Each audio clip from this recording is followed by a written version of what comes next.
But I wouldn't have it any other way. If we're knocked out, we'll go the distance, pound for pound. We're a perfect match, pulling punches, or toe to toe. We're always on the road. Worse or better, we can't stop, we can't stop. Rise together. Wunderschönen guten Morgen. Wir haben Donnerstag heute. Heute erstmal Wildschneisen häckseln im Mais, damit unsere Jäger noch ein bisschen mehr Möglichkeit haben, ja, ein paar Wildschweine rauszuschießen. Deswegen machen wir da ein paar Wildschneisen und es ist auch mal so ein ganz nettes Feedback, weil nach so einer langen Trockenheit kann man die Maispflanzen relativ schlecht einschätzen. Sie sehen ja von den Blättern her ziemlich abgereift aus. Der Kolben ist aber bei weitem noch nicht richtig reif. Also der ist noch sehr, sehr milchig, noch nicht durchgehärtet. Aber trotzdem, wenn man jetzt einmal durch den Bestand fährt, dann hat man nochmal eine ganz andere Aufnahme. Das ist auch mal interessant. So, ich baue mir jetzt erstmal mein Maisgebiss an. Wir machen das Ganze auch mit sehr, sehr einfachen Häcksler-Setup.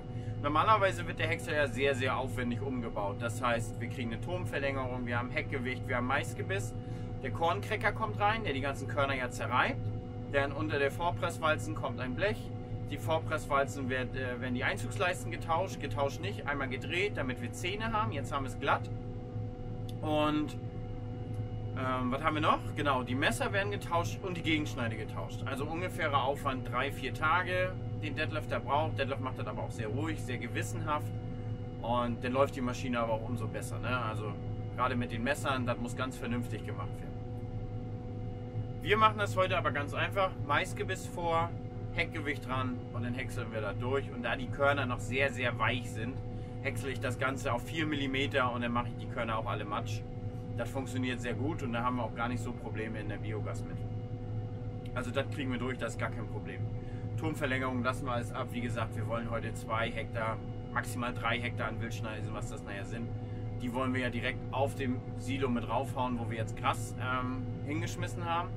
Und meine Erfahrung sagt mir einfach so, wenn du einfach mal ein bisschen wenn du einfach mal ein bisschen Mais auf dein Gras raufwirfst, ja, dann ist, ich sag mal, die Quali vom Gras noch ein bisschen besser, weil der Sickersaft vom Mais, der macht da einiges.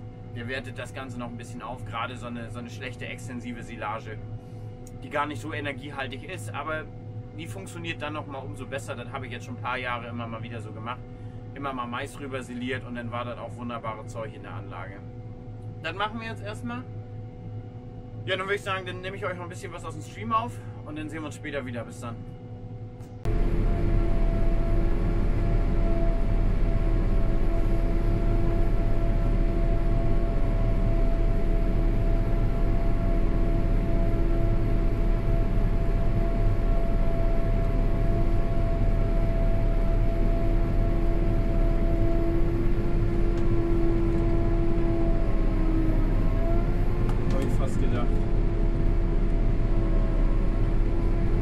Ich glaube, ohne Zähne wird das hier nichts. Ich glaube, ich muss erst die Einzugswalzen tauschen.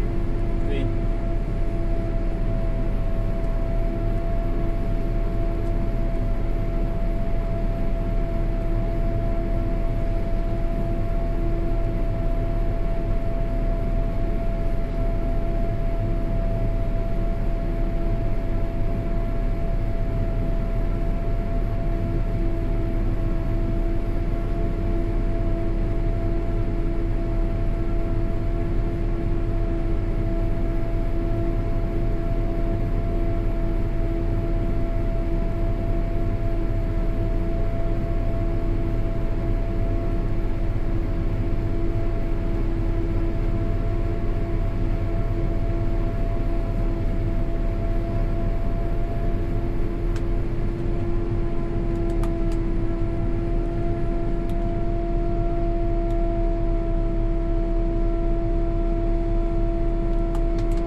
Beim ersten Versuch hat es dann doch nicht geklappt. Wir mussten erst jetzt diese Zähne drehen. Die sind normalerweise umgekehrt, ist das Ganze blank. Ja, wir brauchen ein bisschen mehr Grip sozusagen am Mais. Der ist doch ein bisschen feucht und flutschig. Und dann haben wir so ein bisschen Problem, dass sich hier oben Material sammelt. Und gerade mal mit Krone telefoniert und müssen das Blech hier mal ein bisschen, den Abstreifer mal ein bisschen modifizieren.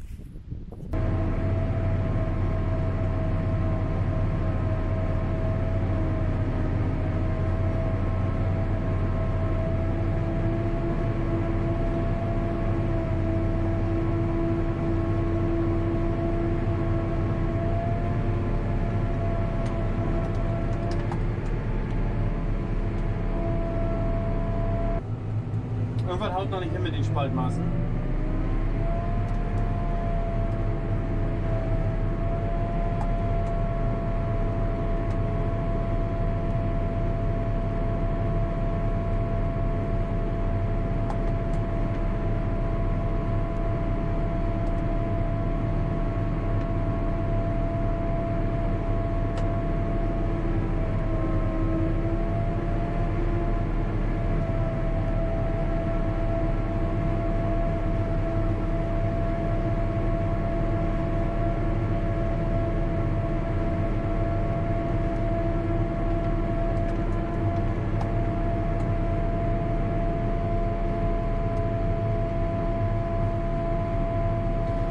An einer Ecke sammelt er Blätter an und das führt dazu, dass es irgendwann nicht mehr rutscht. Da müssen wir natürlich rausfinden, woran es liegt. Wir wussten, dass wir das die letzten Tage im Herbst hatten. Wir haben das aber schon geändert gehabt. Wir haben jetzt noch einen neuen Finger zu liegen, den würden wir jetzt noch tauschen. So ein Halmteiler.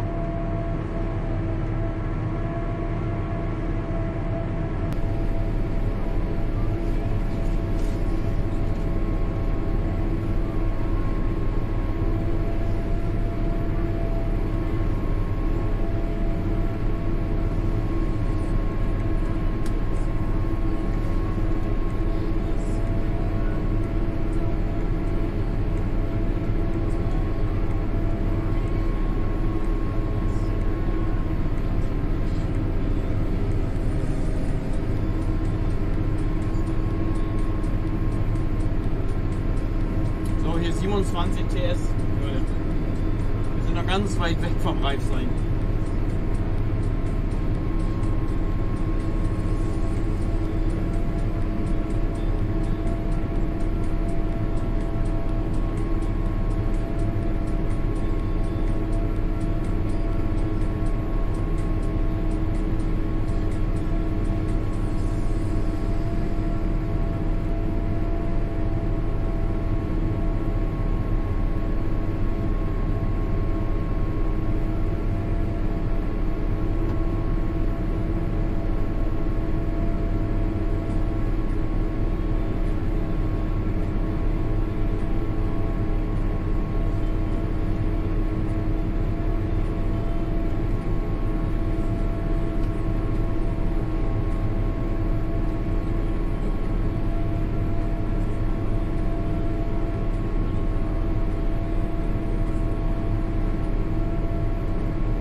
Dankeschön heute an alle, die sich im Chat bemühen, ein bisschen aufzuklären, weil ich ja nicht so viel lesen kann hier beim Anhäckseln und alles.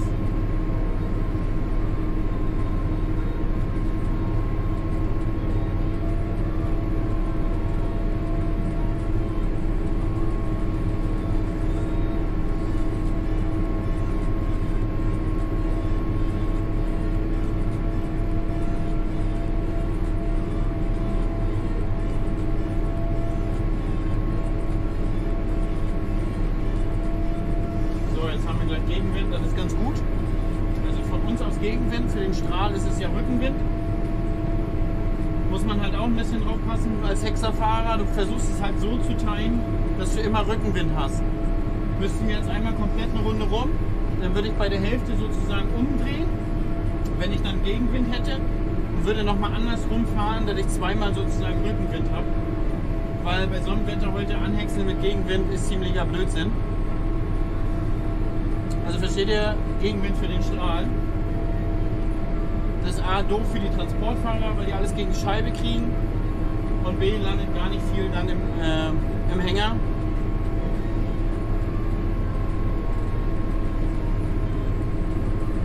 Und dann versuche ich halt auch den Turm ein bisschen tiefer zu machen, damit der Strahl nicht so einen großen Weg nach unten hat.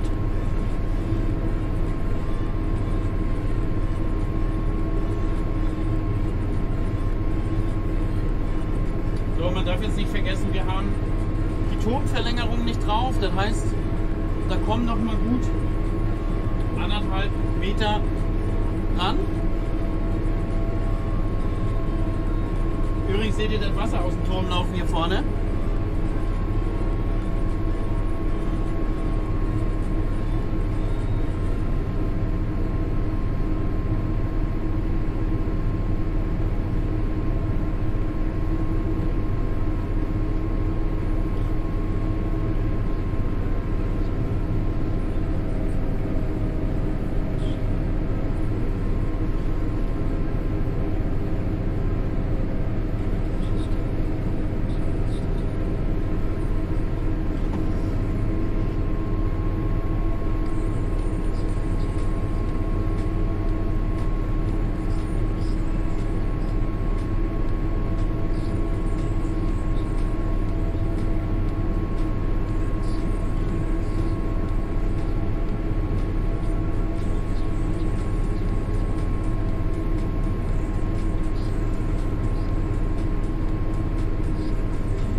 Haben wir natürlich auch noch ein bisschen mehr Leistung. Ungefähr 10% mehr, weil die deutlich schmaler sind und besser durchs Erntegut schneiden.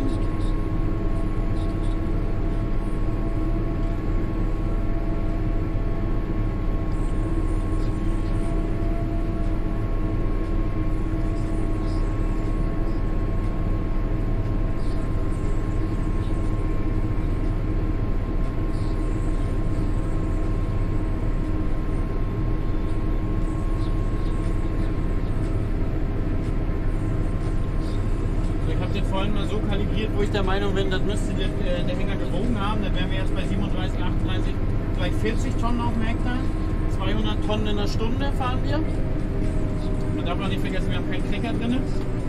Das heißt, da geht uns noch ein bisschen Leistung dann wieder verloren, wenn wir den drin haben. Weil das kostet eine Menge Kraft, alle Körner zu zerbrechen.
Der Transporter ist voll.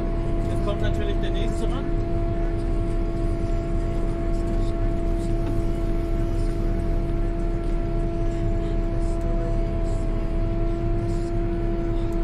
So, während die Transporter unterfahren, mache ich dann immer den Turm weg, damit die nicht alles gegen die Scheibe kriegen.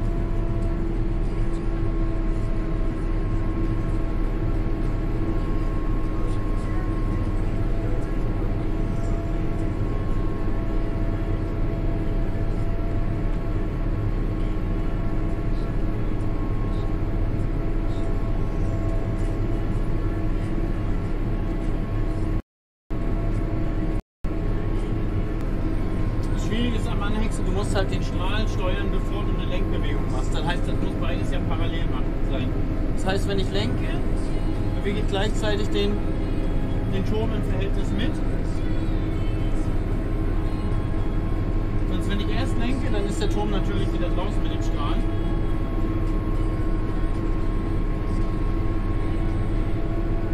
Lynn, vielen Dank für den Sub.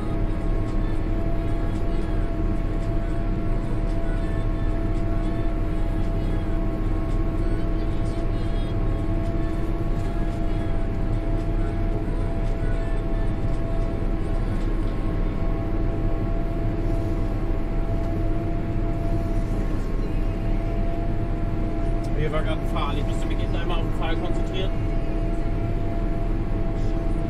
Deswegen habe ich da eben nicht so richtig reingetroffen. Das ganze Anhäckseln sieht einfacher aus, als es ist, aber wer das vielleicht schon mal machen durfte, als Häckserfahrer, der weiß, das verlangt eine Menge Übung.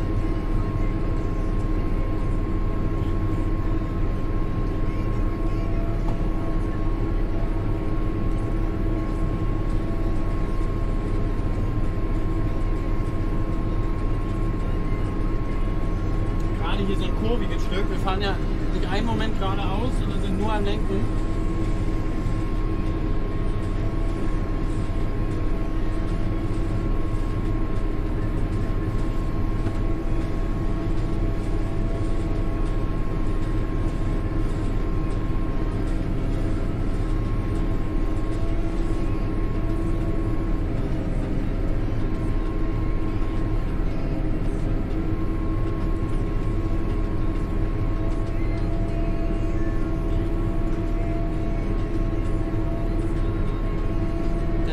Viel langsamer kann man auch nicht fahren, weil je schneller man fährt, man muss den Häcksler ja gut vollstopfen, A, damit man eine gute Häckselqualität hat und B, damit der Strahl auch schön gebündelt rauskommt. Also je mehr wir den vollstopfen, desto besser ist der Strahl. Am liebsten wird man natürlich mal ein bisschen langsamer fahren, aber wie gesagt, man muss stopfen.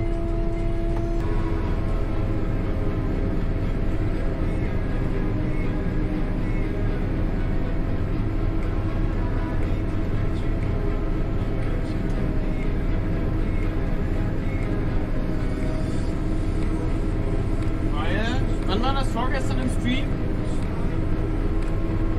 Wurde ja mir nicht geglaubt, dass der Mais 4 Meter hat. Im Leben nicht und so. Das ist Feuchtigkeit, der ist zu nass noch.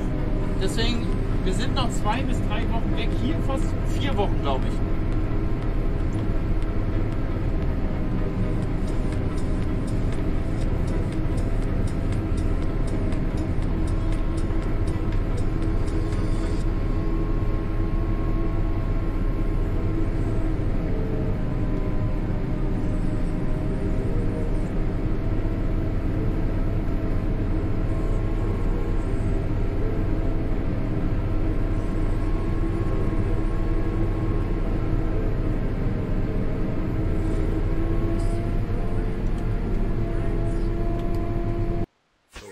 In der Küche und ich habe ja heute Proben genommen vom Gehäckselten, beschriftet.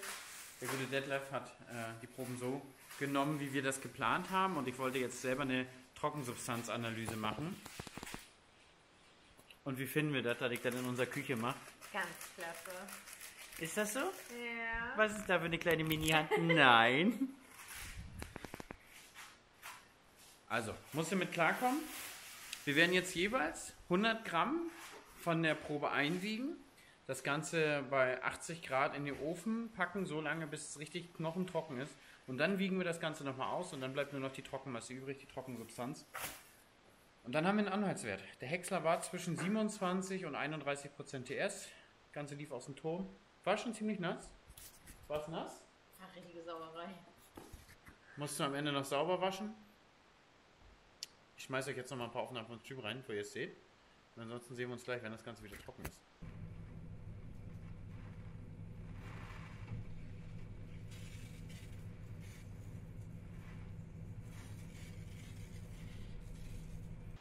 Als allererstes zeige ich euch, wie schneide ich das denn hinterher rein. Ich weiß auch nicht, Leute. Wie mache ich das jetzt? Irgendwie packe ich das jetzt hier rein und zeige euch, wie ich das Ganze hier überhaupt mache, mit Lisa als Kamerafrau.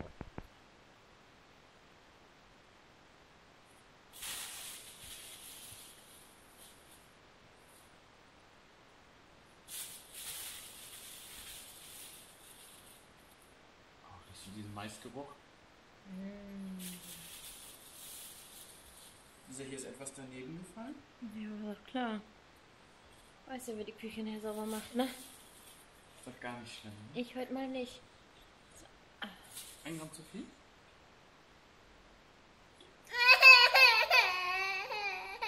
Ja, Papa hat es doch festgestellt.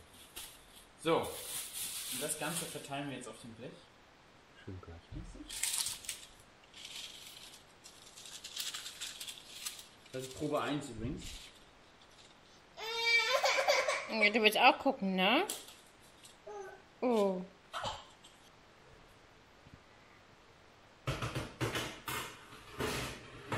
Und Papa hat gesagt, 80 Gramm. So.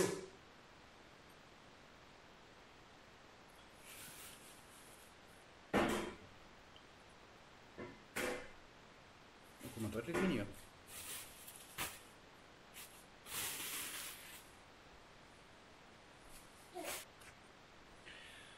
So, wir haben 22:16 Uhr. Oh. Ganz klasse alles. Und das Ganze ist gut trocken. Ist das jetzt richtig? Und da werden wir das Ganze jetzt mal verwiegen.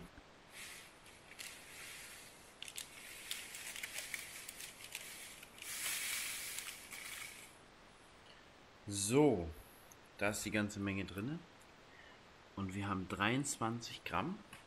Das heißt jetzt im Umkehrschluss, 77 Gramm waren Wasser.